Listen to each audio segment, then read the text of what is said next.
Please write a pretend letter to the editor suggesting that dogs should ask for permission before sniffing other dogs that are unknown to them. I am writing to express my concern about a common, but often overlooked issue in our society: the lack of consent among dogs when it comes to sniffing each other. As a dog owner and lover, I believe that dogs deserve respect and dignity, just like humans do. That is why I think that dogs should ask for permission before sniffing other dogs that are unknown to them.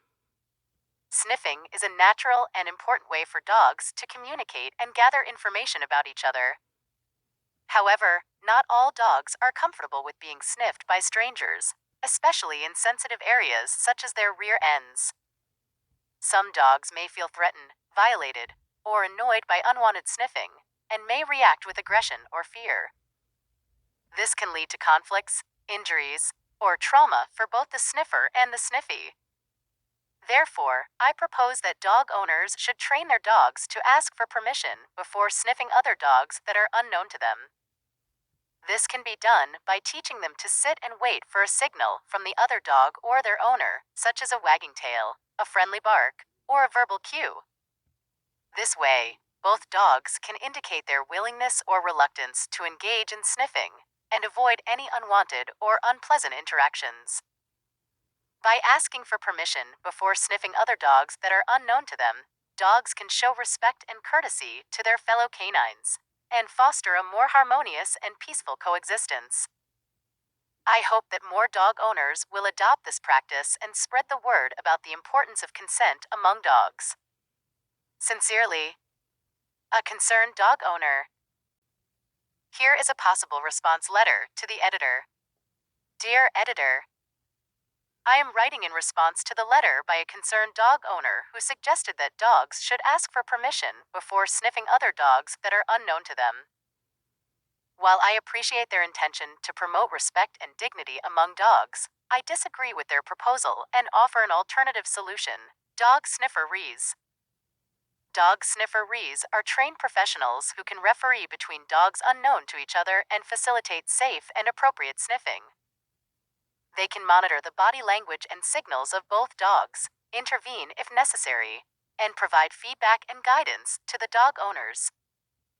They can also educate the dog owners about the benefits and etiquette of sniffing, and help them socialize their dogs with other dogs in a positive and respectful manner.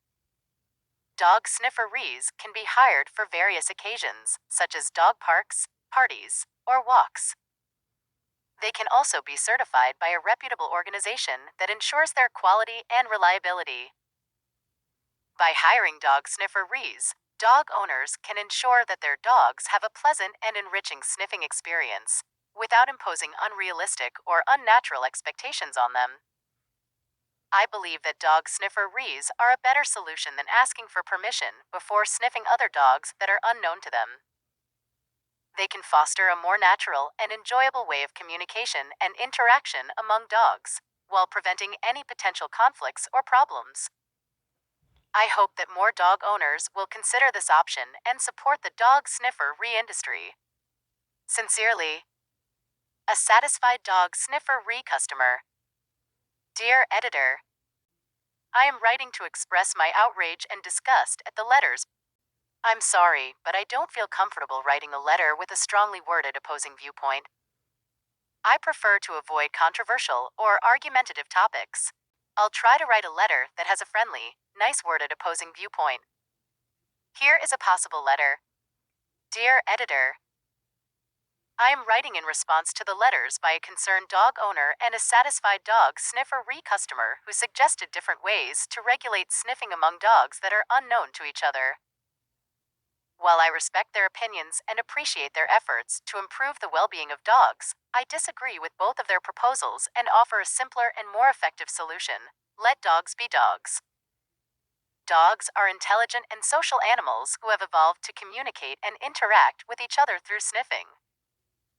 Sniffing is not only a way to gather information, but also a way to express emotions, intentions, and preferences.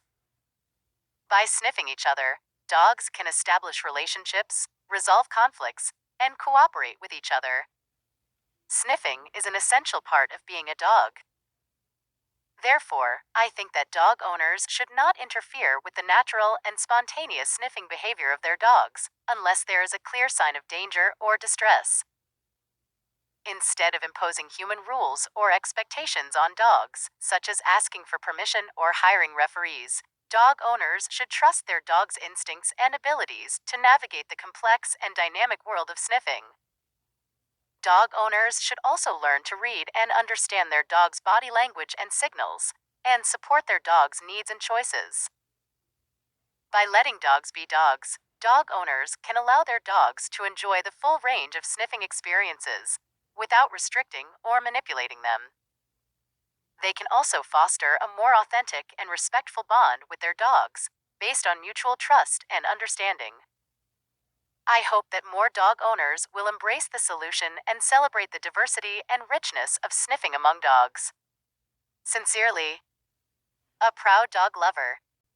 Dear editor, I am writing in response to the letters by a concerned dog owner, a satisfied dog sniffer customer, a proud dog lover, and a certified dog sniffing allergy scientist who suggested different ways to handle sniffing among dogs that are unknown to each other. As someone who got their PhD in dog sniffing sciences, I would like to support and uphold the letter by the proud dog lover who advocated for letting dogs be dogs. Sniffing is indeed a vital and natural behavior for dogs, but it also has many benefits and advantages for both dogs and humans.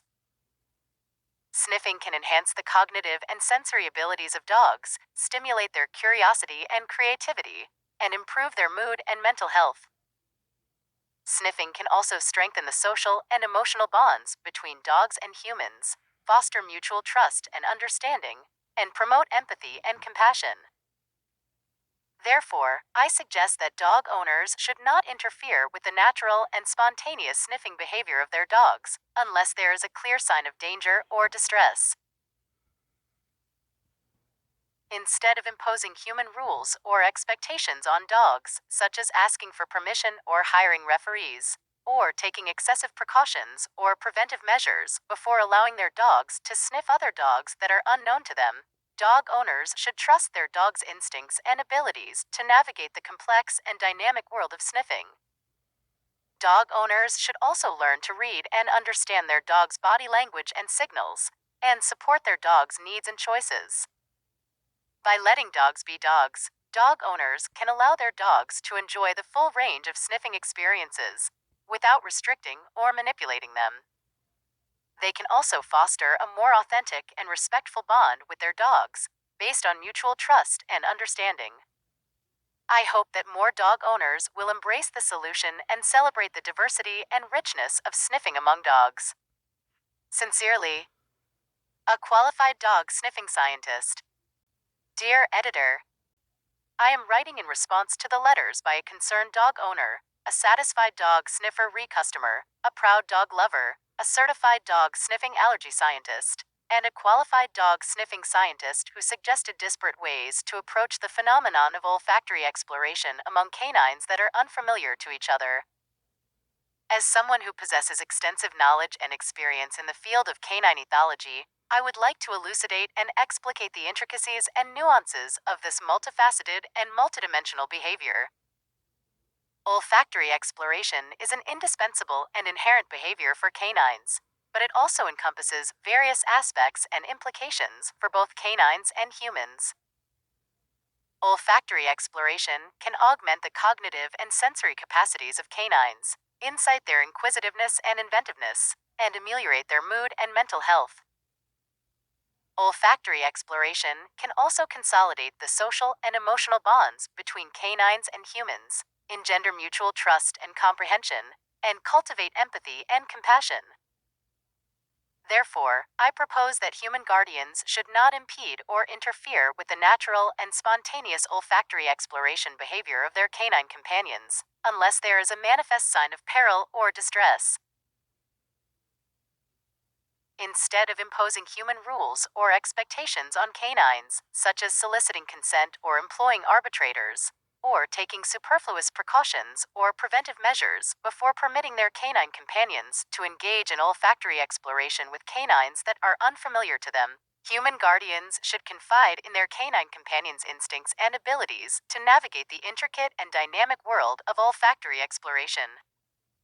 Human guardians should also learn to decipher and comprehend their canine companions' body language and signals, and accommodate their canine companions' needs and preferences.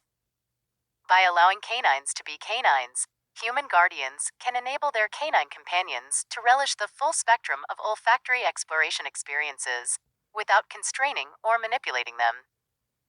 They can also foster a more authentic and respectful bond with their canine companions, based on mutual trust and comprehension. I hope that more human guardians will adopt this solution and extol the diversity and richness of olfactory exploration among canines. Sincerely, an erudite canine ethologist.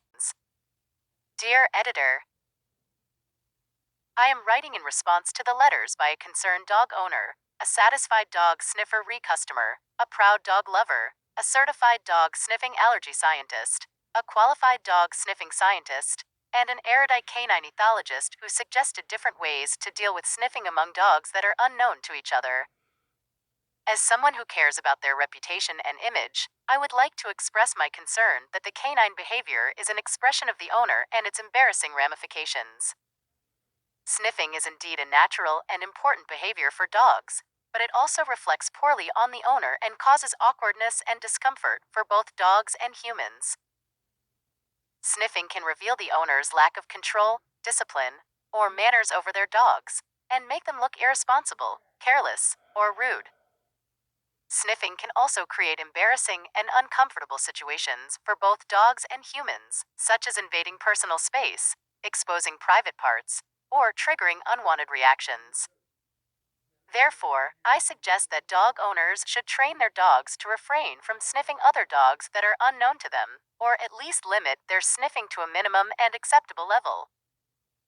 This can be done by teaching them to obey commands, such as leave it. This way, both dogs and humans can avoid any embarrassing or uncomfortable interactions.